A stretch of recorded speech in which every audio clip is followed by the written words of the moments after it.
When two designers put their minds together to design and build the ultimate tiny home for themselves, of course, amazing things happen.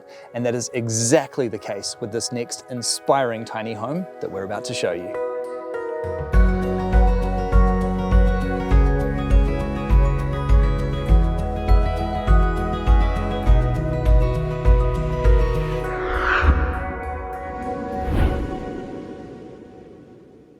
Hey Eugene, how are you? Hi Bryce, I'm good, thank you. How are you? Very well, thank you. G'day Laurin, how you doing, mate? Yeah, good mate, how are you? Very well, it is so nice to meet you both, and this house is something really special, isn't it? Yeah, it's fantastic. We absolutely appreciate it. It's nice to have you around. It's great to be here. Now, I know that you are both all-star designers and there is so much to talk about with this incredible tiny home you've built, but it is impossible for me to ignore your parking spot. Wow, look at that. Yeah, we just built the house and we had no idea where we were going to put it. And then luckily, just as we were about to be finished, we found this awesome spot. I mean, we had to take it. That was basically a one-day decision to say, yep, we'll have to go here.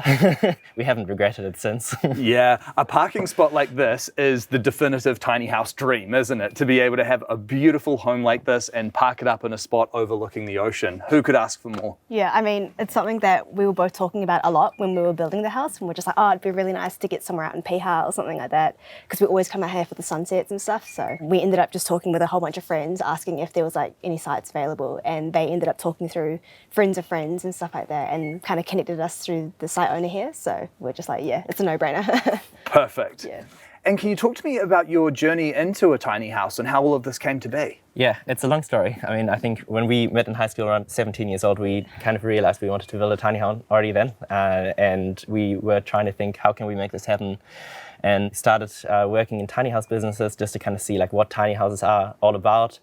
And over time just understood, yeah, like how can we actually like pull this off, how to build a tiny home. And I think we spent years and years designing it, making it perfect. Then we made the leap, just started building, DIYing it over 2 years on the weekends. And it's been a great journey. Amazing. And can you tell me about the process of DIYing your own tiny house and what that was like? It's been a really great process. A lot of learning for sure, Yeah. a lot of Googling, a lot of YouTube, but also just talking to friends in the industry. I think it's really great how many people are willing to help out as well, like share their skills and stuff like that without anything in return. It was like quite lucky. Everyone came around to help. Our family and friends were there the whole time. We definitely know how to build a lot of things in a house now, which is great. So you get to experience every single little part of it. So if we ever need to build another one or renovate a house, we probably know how to do it now. I honestly think that is the very best thing about doing a DIY project like this, is that it does empower you for the whole rest of your life with all of these really cool skills. Yeah, Absolutely. Yeah. Now, the actual building part of tiny houses was new to you, but you are both no stranger to design. Can you talk to me about that?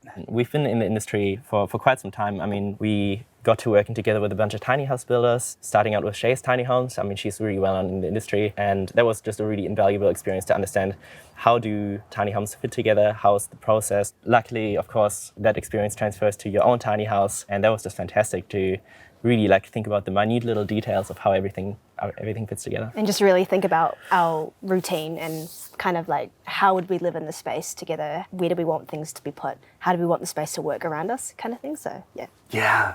And can you talk to me about the design of this home? Yeah, for sure. So we were trying to keep the tiny house as compact as possible because we knew we wanted to move it on possibly any kind of site. So of course we wanted to make it as small as possible. So it's 6.2 by 2.4 meters.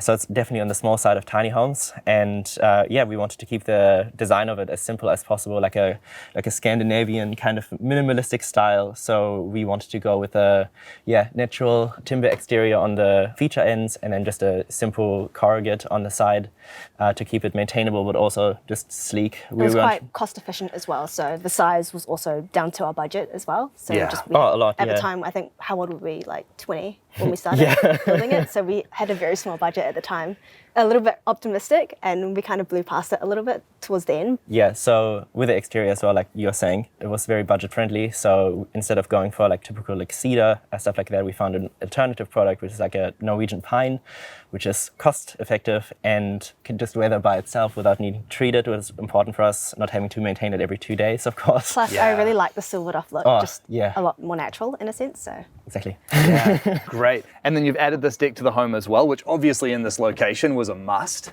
Yeah. Oh, for sure. We knew we wanted to build a deck somewhere around the front to tie together the entrance with the side, of course. So we tried to build it as removable as possible, taking that it's, of course, a tiny home. So we built it in a few pieces so we can take it with us if we need to. But at the same time, just build a very simple deck to capture the views, be able to sit outside, enjoy the sun, read a book. Kind of just creates another space as well for us to sort of live in. And if we have friends over, we can sort of congregate outside instead of being, for sure. squashed inside. Yeah.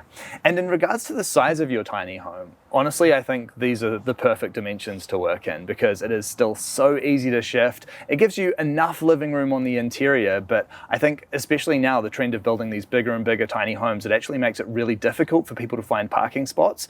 Whereas a home like this, really it could fit in anywhere, couldn't it? Oh, for sure. It's movable and budget friendly. So I think, especially for someone in our age at the time, I think it was just the perfect choice. Well, I'm really excited to see what you've done inside the home. Can we go in and take a look? Of course. For sure. All right.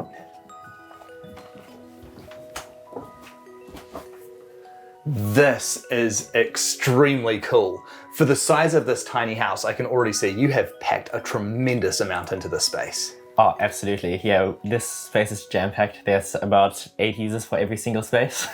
And we're really happy that we have that. Yeah. Absolutely.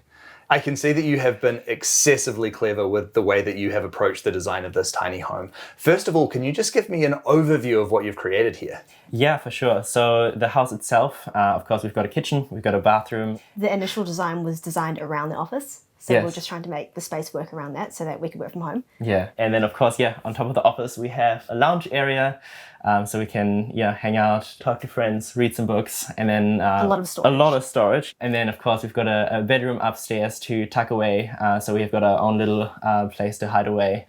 So very compact, a lot of different use cases in a small space. That is phenomenal. And then of course, immediately upon entering the home, we're in your kitchen. Can you talk to me about the way that you've designed this space? Oh, absolutely. So for us, it was really important that we have a full-size kitchen in even a small, tiny home. Of course, we love to cook, and we didn't want to really compromise on, movable parts in the kitchen as much as we can. So what we've done, we've put the kitchen in the hallway space. So the traverser space is double used as the working space for the kitchen, which just saves a lot of space in the tiny house.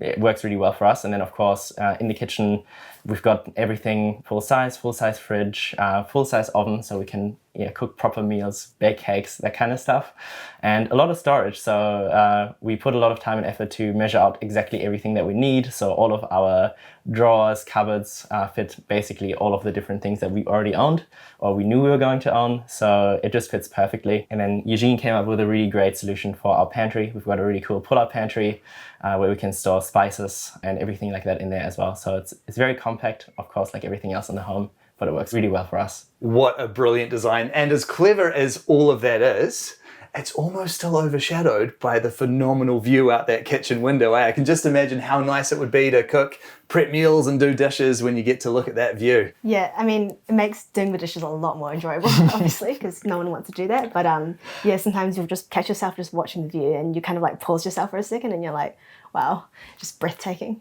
and try very hard not to take it for granted, It feels like a very privileged spot for us. And the bathroom, again, a very, very compact but very clever design with that one. Yeah, for sure. So we didn't really want to have, for example, the toilet in the main space, taking that it's a really small space. So it tucks away under the vanity, which of course has a lot of storage in it. And it really just cleans up the bathroom. So you can have a tiny 900mm wide bathroom that has everything in there that you need, together with an alcove shower, a cool mirror, and a nice vanity.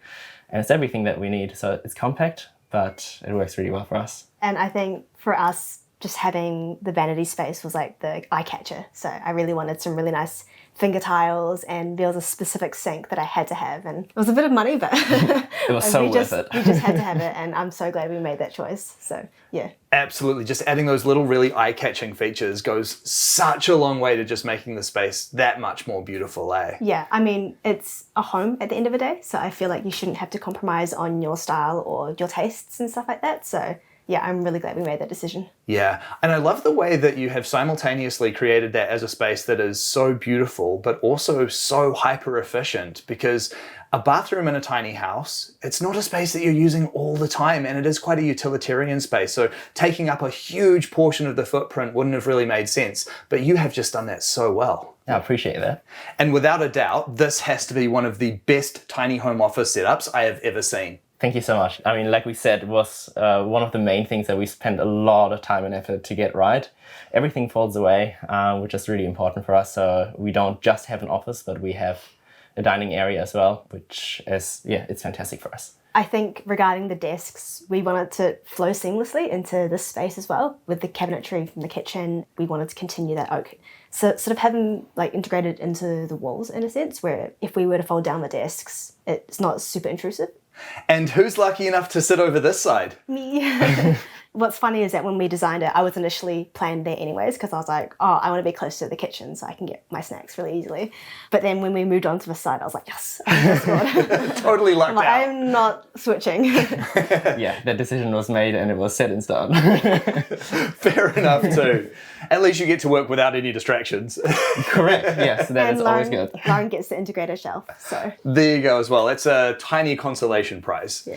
Exactly. And as we move into this side of the home as well, one of the things that I notice is we really get to enjoy the full height of the home, and it really does make it feel so spacious. Absolutely. I think one thing that we really were thinking about, I mean, taking that you enter from the kitchen hallway area, which is quite low and compressed, having that extra double height space feels that much higher, and then together with the picture window drawing in all the natural light, it just makes it a lot bigger than it actually is. It's funny because when we have friends over, they always comment on that too. Having that double height space just makes such a difference compared to, I suppose, being in the kitchen where it does feel quite compressed. Yeah. And of course, with the full height in this part of the home, it's enabled you to significantly raise up your lounge as well. Oh, yeah, that's completely right. So what we were trying to do is create as many different areas in the home as possible. Of course, having the lounge raised up, the sleeping loft also raised. So you don't just have one flat footprint. And at the same time, it adds a lot of storage, which we knew that we really need. So of course, the lounge itself has a full-size daybed, which is amazing to read, hang out, drink some tea, and of course, enjoy the views. You can even sleep on there as well. It's like long enough to... Have done that. Yeah. It works really well. Yeah, Plus the storage is really well accessible. So underneath the daybed, we have full pull-out drawers as well, which is great for laundry and linen that kind of stuff. and just random storage that we needed, so. And how do you access the lounge space? So it has pull-out drawers, stairs, so we just pull those out, but sometimes everyday living, we just get lazy and we'll just leap up there, kind of thing like that. But yeah, we have pull-out drawers, and in those drawers we actually have storage as well. And that's where we put our shoes and everything like that. So it just sort of keeps everything hidden. And it's integrated into this big pull-out drawer, which we double use as storage, but also extra pantry space if we need it. And then it also has an integrated pull-out table that we can use for dining. What a great idea. And then obviously you've got so much storage which is in that area because it does take up quite a large footprint. How do you access all of the stuff that's sort of further back in there? The pull-out drawer that has the stairs included, it can also pull out all the way. And what we usually do is we'll just put down both the desks, move the chairs, and the door will open. I'll just crawl under there and grab what we need. Great. What a good design. And then up here as well, we've got your sleeping loft. How do you access this? Well, just like everything in this space, there's something that pulls out. So we made sure to keep the ladder hidden away in the wall. So it works basically just like a pocket door. So the ladder slides out and it's perfectly secure and you can go up there without any problems. And it works really well for us. I mean, we love climbing. So having a little bit of a climbing adventure every single day is fantastic. Yeah. And it looks like quite a cozy, comfortable space for sleeping as well. Oh yeah, we didn't want to compromise on our sleeping space.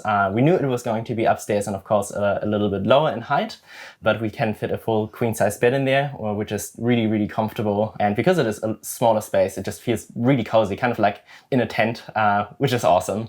And it's really nice in the winter because it's quite warm as like heat rises and stuff. So we've got that extra warmth up there. We don't really have to heat it up there at all. Great. And then if it gets hot, we can just open up the window or turn the fan on. Yeah, and then on top of that, we also have full wardrobe space next to the bed as well. So we, again, didn't want to compromise on storage there. So we have a lot more storage than we ever used to have in any rentals we were in before, which was a great change for us. So, and we each have our own little section. So Lauren's got his side on the left, mine's in the middle, and then we kind of share a space with extra items on the right. Very cool. And you have both been living in this home for quite a while now, haven't you? Yep. So we've been living in here for about 2 years now. And it kind of went by really quickly. Yeah. It's been a great time. I think just being able to live in a space that is just so well designed for you and everything just works for you, plus, of course, the amazing location. Yeah, time will go past pretty quickly. Yeah, I bet. Yeah. And this is a home which is packed with so many design features and so many sort of clever pull-out features and ways of different accessing things and everything. What's the reality and practicality of living in this space like? A lot of the things we do actually use as we intended.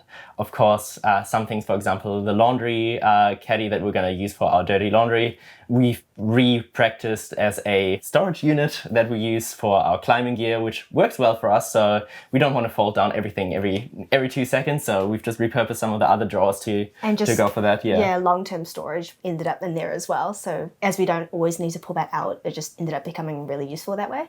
But most of it actually does work the way that we thought. Is there anything about the design of your home that you'd now change? A lot of it is really like well designed to what we like, but I'd say we probably would extend it by about just under a meter. So it's 7 meters long instead of 6.2, because we feel like that would just give us the extra little bit of space. So rather than having a straight daybed, we would have like an L-shaped couch. Yeah. I think there's always a lot of things that you think, what would I do differently and what would I change based off new learnings? But I think the space works fine, so yeah. Yeah, very cool. And obviously this was a DIY project. You poured so much of your own labor and clever material sourcing into this space. Can we talk about the cost that this home took to realize? Yeah, for sure. So just like any DIY project, the initial price is not what we actually ended up with. So I think it ended up being about 70 for materials. Of course, as you can see, we didn't cheap out on like the cabinetry. Of course, that adds up. I think there were just some things that I specifically really wanted. I really wanted oak in the house. I've never had that growing up, so it was just always that kind of aesthetic I really wanted to achieve. Yeah, it was worth it for sure. One of the things as well that adds to the cost, of course, is being like half off-grid with a water tank. It was like a last-minute decision. All right, we're getting a water tank pump, that kind of stuff. Yeah. But, you know, it is just, if it enables you to live at a beautiful space, it's so worth it. Totally worth it. Well, first of all, it's home. So we never thought we'll connect to a place like this, of course. I mean, we've built everything. We know everything in it, even everything in the walls, how everything is built. So, of course, we were very well connected to it. And it's just such a nice like refuge from the city, of course, like going out and then coming back into such a natural space that is partially off-grid. All you hear is birds, you don't hear cars. It's just a really nice disconnection. You can just really decompress. So it's kind of like living in a holiday home, but like all the time. I think it's also a great accomplishment just for us personally, because building your own house and living in it, it's something that we're really proud of, I'd say. Yeah, So. We'll look back at it for the rest of our lives, most certainly. And after 2 wonderful years living in your home now, you are both about to embark on a brand new adventure. Can you tell me about that? Yeah, that's right. So the owner of this section has decided to sell, and we thought it was also time for us to possibly look at other options. So we put the house up for sale as well to see if someone, with a similar lifestyle wants to experience something like this out here. And we're going to move on and move together with my twin brother and his partner. And we were looking to buy something that can be renoed, something like that, use our new learned skills and add a little bit of value to the house, that kind of stuff, and find something beautiful as well. Of course, we're probably not going to find a spot like this again, but we'll do our best to find something that we love as well. Yeah, I mean, initially the tiny house was supposed to be a stepping stone to getting into a larger house anyways, so I think plans are kind of moving in the right direction. I love that. You've built yourself such a beautiful home to live for several years, and now the tiny house is fulfilling its purpose by being that stepping stone for you. That really is a brilliant end to this part of your journey. Absolutely. Yeah. Well, I really am just so impressed with the home that you've created here. There is so much cleverness and thought that has been poured into each and every aspect of the design of this home, and it's wonderful to see that it has been such a beautiful home for you both for the last couple of years. Thank you both so much for sharing it with me. No worries. Yeah, it's been a pleasure. Pleasure's all mine.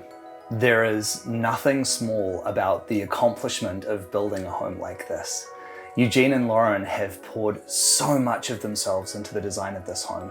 Each and every part of this house has just been so cleverly thought out, and it really has come together into a home that is exceptionally beautiful, exceptionally functional, and ultimately has become this wonderful stepping stone for them. This is a part of their life that has set them up for the rest of their lives. and I'm sure that this will remain an unforgettable place for them.